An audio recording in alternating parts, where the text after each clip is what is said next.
चिपळूणमध्ये फिरत असताना गावात मला ही लहान मुलं भेटतात आणि ते मला त्यांच्या शाळेमध्ये सरस्वती पूजेला यायला सांगतात। सरस्वती पूजा आम्ही येऊ का?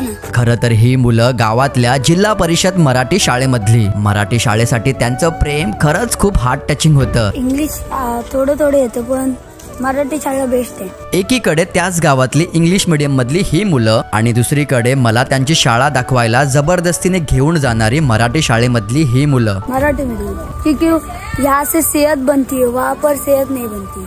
कैसे यहाँ पे कैसे सेहत बनती है? क्योंकि यहाँ पर सफाई हम खुद करते और वहाँ पर वो इंसान आते सफाई करने के लिए। आता हिंदी मध्ये ह्याला विचारलं ह्याचं कारण सध्या आपल्या मराठी शाळा बंद पडत चालल्या आहेत। इवन माझी लहानपणीची मराठी शाळा सुद्धा बंद पडली आहे। तर हा व्हिडिओ इतका शेअर करा की इंडिया मधल्या प्रत्येक माणसाला हा मेसेज गेला पाहिजे की अजून पण लहान मुलांचा मराठी शाळेवरचं प्रेम हे समोरच्याला नक्कीच रडवेल असं आहे। तर कॉमेंट मध्ये तुम्ही पण तुमच्या मराठी शाळेबद्दलचं प्रेम मला नक्कीच कळवा। तर भेटू उद्या ह्याच मराठी शाळेमध्ये ह्या लहान मुलांसोबत सरस्वती पूजेला। कधी कधी या शाळेत नक्की।